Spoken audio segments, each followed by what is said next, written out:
you've been using your celebrity assets quite a bit, right?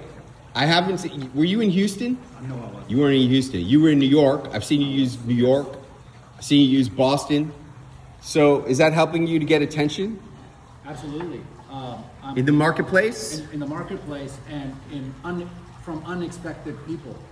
So customers are one thing. People are coming out of the woodwork saying, hey, Nadeem, we love the things that you're doing.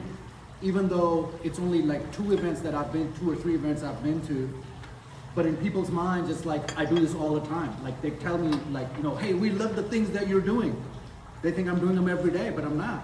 The assets that I got, I'm just reusing them, right? And initially, and Clint taught me this, initially I was thinking, hey, I'm gonna use the same assets, people are gonna get bored, they're gonna be like, this guy's a joke. Nobody cares. To everybody, it's like a new thing that I did, right? Even though it might be from the same event. And I've posted the exact same photo with different texts, and it still has the impact. And then in something that I did not even imagine it would help is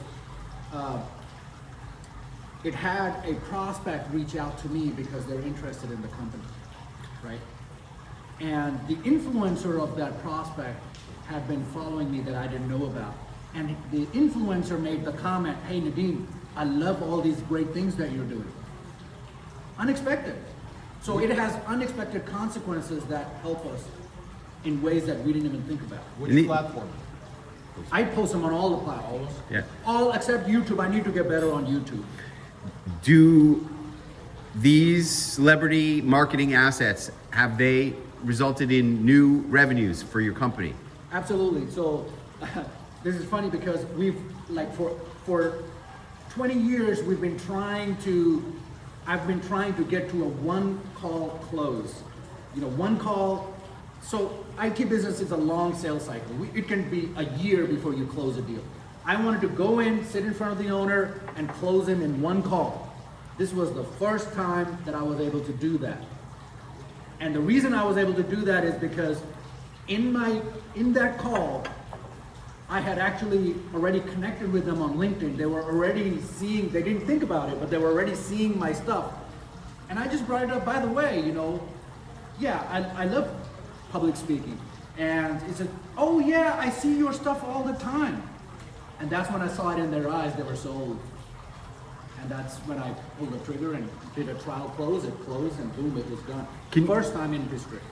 First time. Can you give us a rough idea as to the new revenues that celebrity marketing has contributed to your company?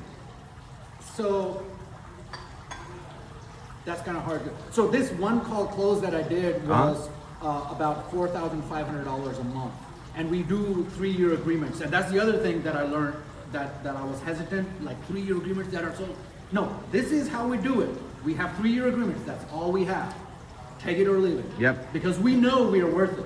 So that's about a little more than $150,000 contract. Right. From that one thing. From that one thing. And there's like a few other things that I've closed. They weren't one call closes, but I closed because of the posts that we had. And I actually changed my whole marketing plan. Like my sales guys who call, before they were just calling like out of the blue, just cold calling. No, we don't do cold calling anymore. First thing that we need to do is once we've identified a prospect, I call it the 10 by 10 rule. So we find 10 people, we connect with them on LinkedIn, and then every day we call 10 people. These people are already connected on LinkedIn. So now they're already seeing our drip campaigns, and it's a much warmer call and a different conversation than just a totally cold call. So it really transformed our marketing process. And then on top of that, you start doing, this is, similar to that, we started doing webinars. So we were doing like one webinar a month. Like every last Thursday we have a webinar. And how do I start? I learned this from Clint. Every time Clint has a webinar, what does he do? He plays that clip that he plays, right? It's the same clip every time. So I have my clip, I play my clip. So I just try to mimic what Clint does. And it works well because I don't have to reinvent the wheel.